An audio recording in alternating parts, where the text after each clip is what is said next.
रिश्तों के बीच चुप्पी, दुश्मनी और घर की दहलीज पर मंडराती अंधेरी या अनजान ताकतें। जब इन सब चीजों का संगम एक ही कहानी में हो जाए तो डर सिर्फ अंधेरे से नहीं बल्कि अपनों से भी लगने लगता है।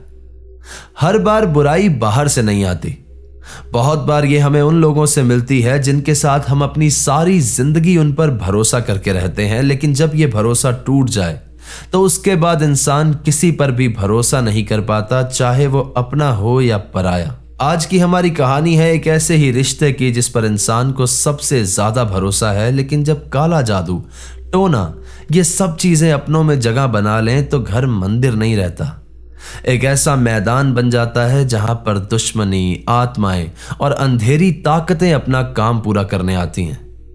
कुछ ऐसा ही हुआ एक रात स्नेहा के साथ, जिसे सुनने के बाद आपको लगेगा कि कभी कभी इंसान से ज्यादा खतरनाक उसके इरादे होते हैं, जिसे पूरा करने के लिए वो किसी भी हद तक जा सकता है और कभी कभी कोई और ही आकर के उस प्लान में शामिल हो जाता है। इस कहानी में आगे बढ़ने से पहले बता दूं कि इस वीडियो का अब Spotify एक्सपीरियंस भी आप लोगों के लिए अवेलेबल है, तो आप वहां जाकर के भी हमारे चैनल को फॉलो कर सकते हैं। इस चैनल को अभी तक सब्सक्राइब नहीं किया है तो इसे सब्सक्राइब कर लें, वहां पर एक बेल आइकन होगा, उसे प्रेस कर देना ताकि आगे आने वाले समय में मैं जो रियल लाइफ इंसिडेंट्स पर कहानियां लेकर के आऊंगा वो सबसे पहले आप तक पहुंचती रहें। अगर आपके पास भी ऐसी कोई कहानी है जो किसी सत्य घटना पर आधारित है तो नीचे दिए गए जीमेल एड्रेस और इंस्टा आईडी पे आप उसे हमारे साथ शेयर कर सकते हैं। तो क्या हुआ स्नेहा के साथ और वो कौन सा रिश्ता था जिसने उस दिन अपना वजूद खो दिया, हम जानेंगे आज की कहानी में। ये कहानी हमारे साथ शेयर की है साक्षी ने, जो कि हमारी ही एक सब्सक्राइबर है, और ये किस्सा उनकी कजन बहन स्नेहा के साथ एक आप बीती घटना है। स्नेहा उनकी सबसे बड़ी मासी की बेटी हैं और उनसे करीब 22 से 25 साल बड़ी हैं। स्नेहा की शादी 2002 में हुई थी और उसकी शादी काफी जल्दी हो गई थी क्योंकि उस समय वो सिर्फ 25 साल की थी। स्नेहा और उसके हस्बैंड निखिल दोनों ही गवर्नमेंट जॉब में थे और बल्कि सेम ऑफिस में थे, लेकिन ये एक लव मैरिज नहीं थी। उनके पेरेंट्स ने म्यूचुअली डिसाइड किया था कि ये दोनों एक दूसरे के लिए सही रहेंगे और फिर इन दोनों का रिश्ता पक्का कर दिया गया और फिर इनकी शादी भी हो गई। देखते ही देखते इनके घर में 2003 में एक बेटी पैदा हुई और ये किस्सा है 2008 का, जब उनकी बेटी उस समय तकरीबन 4 से 5 साल की रही होगी। स्नेहा के जो हस्बैंड थे निखिल, उनकी फैमिली काफी बड़ी थी। उसके ससुर जी की 2 शादियां हुई थी और उनकी पहली वाइफ से उनको 2 बच्चे थे, जो था निखिल और उसकी एक बहन। उनकी दूसरी वाइफ से भी उनको 2 बच्चे थे, एक लड़का और एक लड़की। अब शादी के शुरुआती दिनों में तो स्नेहा के साथ सब बहुत अच्छे थे। उनकी सास, ससुर और बाकी की पूरी फैमिली सब उसे बहुत अच्छे से रखते थे। 2008 में स्नेहा 4 मंथ्स प्रेग्नेंट थी और उसको दूसरा बेबी होने वाला था। अब इस समय उसकी बेटी काफी ज्यादा छोटी थी और वो प्रेग्नेंट भी थी, तो उसे घर के रोजमर्रा के कामों में किसी की हेल्प लगती थी।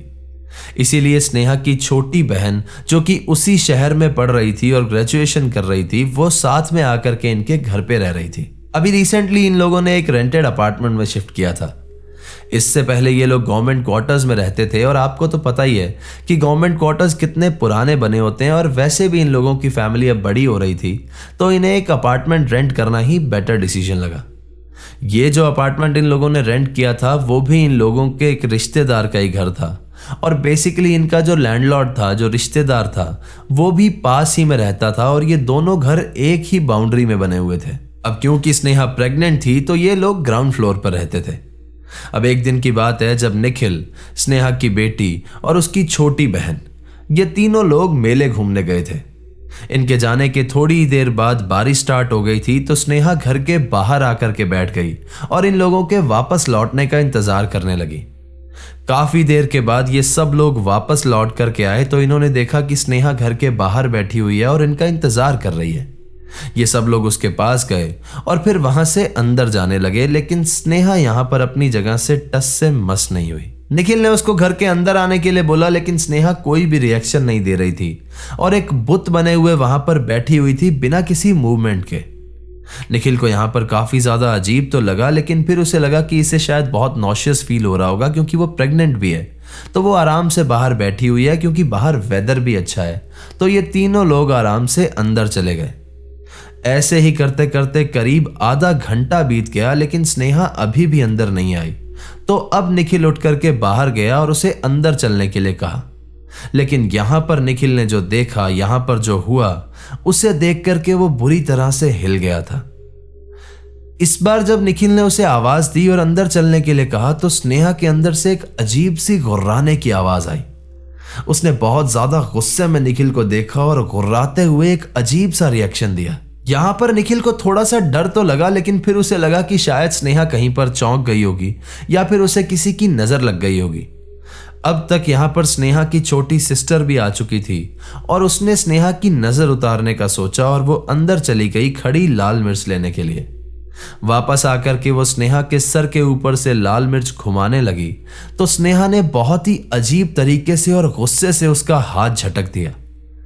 ये चीज बहुत ज्यादा अजीब थी क्योंकि स्नेहा कभी भी अपनी छोटी बहन पर इस तरह से गुस्सा नहीं करती थी। अब निखिल को थोड़ा बहुत समझ में आ रहा था कि यहां पर कुछ तो है जो नॉर्मल नहीं है। उसने काफी देर तक स्नेहा को कन्विंस करने की कोशिश की, लेकिन स्नेहा किसी की बात ही नहीं सुन रही थी। अभी ओडिशा में जगन्नाथ जी को सूखे चावलों का एक प्रसाद चढ़ता है जिसे निर्मल्या कहते हैं और ये लगभग ओडिशा के हर घर में मौजूद होता है। निखिल अपने घर के अंदर गए, वहां से थोड़ा सा निर्मल्या लेकर के आए और आकर के स्नेहा को खिला दिया। अभी तक जो स्नेहा की स्टिफ बॉडी थी वो बिल्कुल भी मूव ही नहीं कर रही थी। निर्मल्या खाने के बाद वो थोड़ी सी ढीली ढाली पड़ने लगी और वो मूव करने लगी। निखिल किसी तरह से स्नेहा को अंदर लेकर के गया और उसे वहां जाकर के बिठाया और स्नेहा को पानी दिया गया। उसने पानी तो पी लिया, लेकिन अभी भी वो किसी से कुछ भी बात नहीं कर रही थी और अभी तक बहुत ज्यादा एबनॉर्मल रिएक्ट कर रही थी। अब हर घर की तरह इन लोगों के घर में भी एक पूजा वाला कमरा था। निखिल ने सोचा कि वो स्नेहा को उस कमरे के अंदर लेकर के जाए, लेकिन स्नेहा उस कमरे में जाने के लिए तैयार ही नहीं थी। निखिल और स्नेहा की छोटी सिस्टर उसे जबरदस्ती उस कमरे में भेजने की कोशिश कर रहे थे, लेकिन वो अपनी पूरी ताकत लगाने के बाद भी स्नेहा को उसकी जगह से हिला तक नहीं पा रहे थे। उसके अंदर एक बहुत ही अजीब सी अननेचुरल सी ताकत आ गई थी जो कि पॉसिबल ही नहीं था। अब स्नेहा की जो बहन है वो स्नेहा की बेटी को पड़ोस वाले रिलेटिव्स के घर में ले गई, क्योंकि उसकी बेटी अभी काफी ज्यादा छोटी थी और ये सब कुछ देखकर वो बहुत ज्यादा डर भी सकती थी। उनकी जो रिलेटिव आंटी है उन्होंने कहा कि मैं भी तुम्हारे साथ स्नेहा के घर चलूंगी और जाकर के देखती हूँ सिचुएशन क्या है। इधर निखिल ने भी स्नेहा के मौसा जी और उनके बेटे को फोन करके बुला लिया था, क्योंकि वो इसी शहर में रहते थे। अब ये पांचों लोग स्नेहा को धकेल कर या किसी भी तरीके से उस पूजा वाले कमरे के अंदर ले जाने की कोशिश कर रहे थे, लेकिन जाने स्नेहा के अंदर ऐसी कौन सी ताकत आ गई थी कि वो अपनी जगह से मूव तक नहीं कर रही थी। इन 5 लोगों के अंदर जितनी भी ताकत थी वो सारी स्नेहा के सामने एकदम फीकी पड़ गई थी। स्नेहा अभी भी अपनी जगह से मूव नहीं कर रही थी और ये सारी चीजें इन 5 लोगों के लिए बहुत ज्यादा डरा देने वाली थी, क्योंकि एक प्रेग्नेंट लेडी को 5 लोग मिलकर के हिला तक नहीं पा रहे थे। अब क्योंकि मंदिर के अंदर उसे ले जाना पॉसिबल नहीं था, तो निखिल ने वहीं पर हनुमान चालीसा स्टार्ट कर दिया और उसको धूप बत्ती देना चालू किया। ये सब कुछ करने के बाद स्नेहा थोड़ी सी नॉर्मल हुई, लेकिन अभी भी वो पूरी तरह से नॉर्मल नहीं थी। उस रात किसी तरह से स्नेहा अपने कमरे में जाकर के सोई, लेकिन उसने पूरी रात, पूरे शाम के समय में किसी से भी कोई भी बात नहीं की और एक अजीब से बुत बन के एक्सप्रेशनलेस चेहरे के साथ वो घर में घूम रही थी। अगले दिन सुबह सुबह स्नेहा के फादर आ गए और एक तांत्रिक को भी बुलाया गया। उस तांत्रिक ने अपनी पूजा का सेटअप किया और स्नेहा को सामने बिठा करके पूजा स्टार्ट कर दी। स्नेहा अभी भी बहुत ज्यादा एबनॉर्मल बिहेव कर रही थी और एक बुत की तरह बस सबको देखे जा रही थी। थोड़ी देर बाद उस तांत्रिक ने अपने सामान के अंदर से एक छड़ी निकाली और उस छड़ी से स्नेहा को पीटना स्टार्ट किया और उससे कहना स्टार्ट किया कि बता कौन है तू। 1 घंटे तक वो पूजा चलती रही। वो तांत्रिक उसको छड़ी से मारता रहा, लेकिन स्नेहा टस से मस नहीं हुई और उसने अपनी जुबान तक नहीं खोली। ये सब चीजें देख करके निखिल, स्नेहा के फादर, उसकी छोटी सिस्टर, ये सब बहुत ज्यादा दुखी हो रहे थे, क्योंकि स्नेहा के शरीर पे जो जख्म पड़ रहे थे उस छड़ी से, उसको जो चोट लग रही थी, वो उनसे देखी नहीं जा रही थी। पूरे 1 घंटे के बाद उस तांत्रिक ने कुछ और मंत्र उच्चारण करने शुरू किए, बहुत सारी चीजें की और फिर फाइनली वो आत्मा बोलने लगी। और बोलने के बाद जब इन लोगों ने वो आवाज सुनी तो वो स्नेहा की नहीं थी, बल्कि किसी और औरत की थी। इस तांत्रिक ने पीट पीट कर जब उससे पूछा कि तू कौन है, तो फाइनली उस औरत ने बताया कि मुझे इस घर में स्नेहा और उसके बेटे को मारने के लिए भेजा गया है। यह सुनकर वहां पर सब बहुत बुरी तरह से डर गए, क्योंकि स्नेहा अभी 4 मंथ्स प्रेग्नेंट थी और उसके साथ यह सब हो रहा था। इसके बाद उस तांत्रिक ने उससे अगला सवाल पूछा और उससे कहा कि बता तुझे किसने भेजा है, लेकिन उस आत्मा ने यह बात का जवाब देने से एकदम साफ इनकार कर दिया। उस तांत्रिक ने फिर से वो छड़ी निकाली और स्नेहा को पीटना शुरू किया, जिसे देख करके फिर से इसकी पूरी फैमिली बहुत ज्यादा दुखी हो रही थी।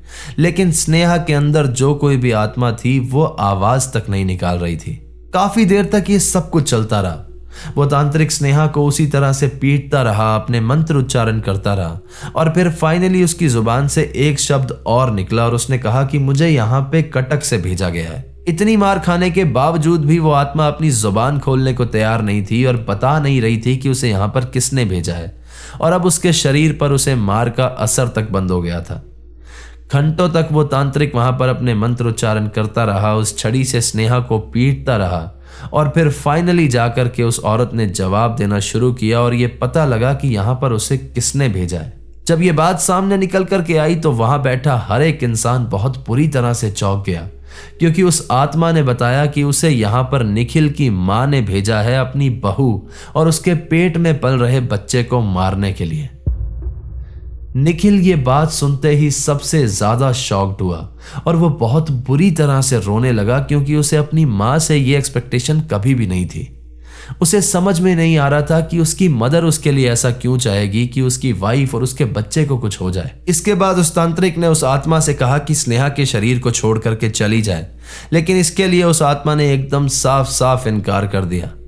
जब उससे और पूछा गया तो उस आत्मा ने बताया कि 1999 में ओडिशा में एक साइक्लोन आया था और उसी साइक्लोन के अंदर इस औरत और उसके बच्चे की डेथ हो गई थी। इनकी डेथ के बाद एक तांत्रिक ने इन दोनों की आत्माओं को ट्रैप कर लिया था और पिछले कई सालों से वो इसे अपने गलत कामों के लिए यूज कर रहा था। उस औरत ने कहा कि अगर मैं बिना अपना काम पूरा किए यहां से चली गई तो वो तांत्रिक मेरे बच्चे की आत्मा को बहुत बुरी तरह से पीटेगा और तड़पाएगा और उसे कभी भी नहीं छोड़ेगा। तांत्रिक ने उस पर दबाव डाला और उससे कहा कि स्नेहा के शरीर को छोड़ करके चली जाए, और फाइनली उसने ये बात मान ली। लेकिन तांत्रिक को अभी भी उसकी बात पर विश्वास नहीं था और उसे लग रहा था कि शायद वो अपने बच्चे की आत्मा को बचाने के लिए झूठ बोल सकती है। तो उसने उस आत्मा से कहा कि तू इस बात को वादा कर और जमीन पे थूक करके चाट और ये कसम खा कि तू स्नेहा और उसके बच्चे को कभी भी नुकसान नहीं पहुंचाएगी। पहले तो उस आत्मा ने इस बात के लिए साफ साफ मना कर दिया, लेकिन काफी देर उसे मजबूर करने के बाद, उस छड़ी से पीटने के बाद फाइनली उस आत्मा ने वैसा ही किया जैसा वो तांत्रिक कह रहा था। उसने वहां पर जमीन पे थूका, उसे चाटा और फिर यह वादा किया कि वो स्नेहा और उसके बच्चे को कभी भी नुकसान नहीं पहुंचाएगी। जैसे ही वो आत्मा स्नेहा के शरीर को छोड़ करके गई, स्नेहा वहीं पर बेहोश हो गई। इसके बाद जब वो होश में आई तो स्नेहा को उस तांत्रिक ने एक ताबीज दिया और कहा कि इसे अपने शरीर से कभी भी अलग नहीं करना है, और आज भी स्नेहा उस ताबीज को पहन करके रखती है। इसके बाद स्नेहा और उसकी सास के रिश्ते पूरी तरह से टूट गए और वो अपनी सास को देख करके कभी जिंदगी में अंदाजा तक नहीं लगा सकती थी कि उसके मन में इतना जहर भरा हुआ है।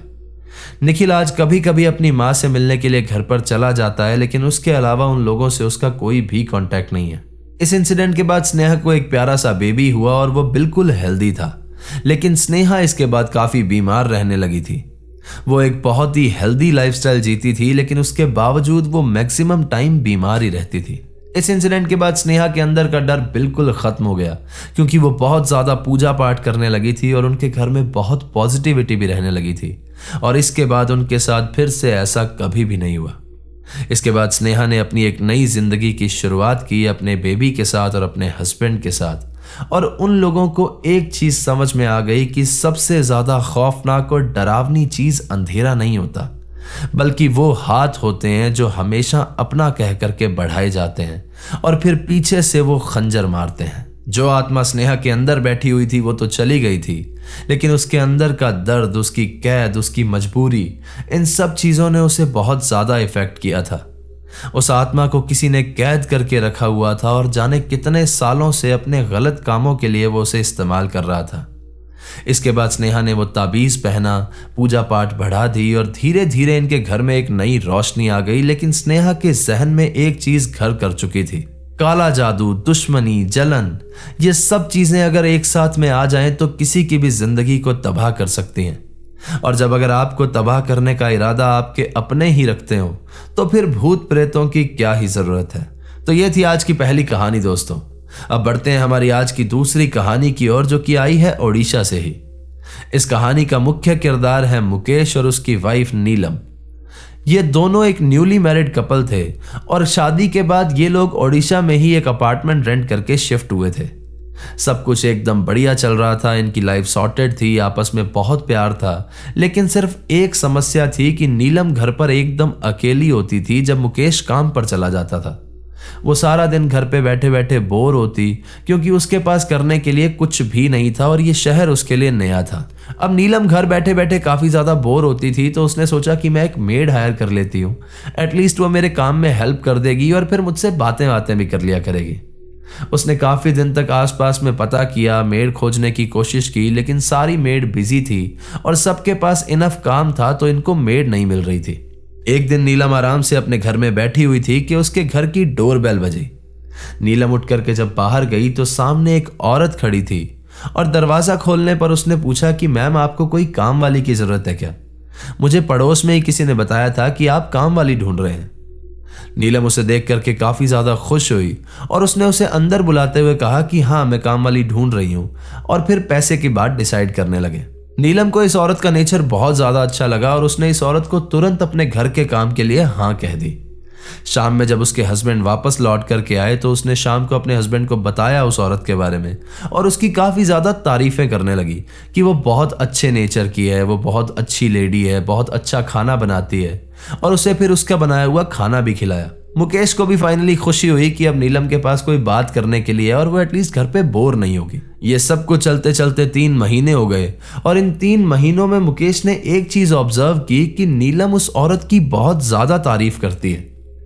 एक चीज चौंका देने वाली यह थी कि मुकेश ने आज तक उस औरत को कभी देखा ही नहीं था। जब भी मुकेश लौट करके घर पे आता था तो वो औरत जा चुकी होती थी और सुबह उसके ऑफिस जाने के बाद वो औरत घर पे आती थी और संडे को हमेशा वो छुट्टी पे रहती थी। ये सब कुछ चल ही रहा था कि अचानक से उस औरत ने इनके घर पे काम करना छोड़ दिया।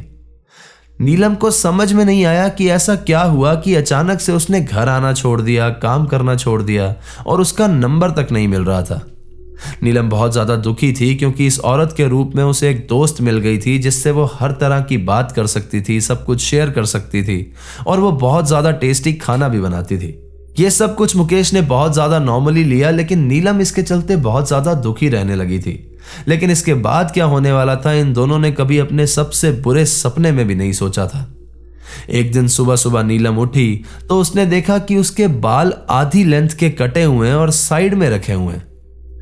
नीलम बहुत ज्यादा बुरी तरह से रो रही थी और मुकेश उसके पास बैठ करके उससे पूछ रहा था कि आखिर ये सब कैसे हुआ, ये किसने किया, लेकिन नीलम सिर्फ रोए जा रही थी। किसी तरह से मुकेश ने नीलम को चुप करवाया और उससे फाइनली पूछा कि ये सब कैसे हुआ है।